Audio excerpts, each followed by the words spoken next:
একটা সময় ছিল আমি খুব হাসতে ভালোবাসতাম, কিন্তু এখন আর হাসতে ভালো লাগে না। কেন যেন মনে হয় জীবনে সব হাসি আনন্দ হারিয়ে গেছে। রাত মানে কেউ প্রিয়জনের ফোনের অপেক্ষায়, আবার কেউ প্রিয়জনকে ভোলার চেষ্টা। তাকে কখনো খোঁজো না যে পৃথিবীতে বেশি সুন্দর, বরং তাকেই খোঁজো যার কারণে তোমার পৃথিবীটা সুন্দর।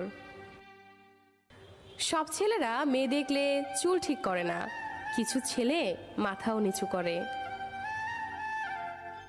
জানি না ঠিক কতটা দূরত্ব বাড়লে সে বলবে অনেক হয়েছে, এবার ফিরে এসো। আমি সত্যিই বোকা, তাই আজও তোর ফিরে আসার অপেক্ষা করি। বলবো না ভালোবাসি, করবো না জোর, চাইলেই ফিরে আসিস, জায়গাটা শুধু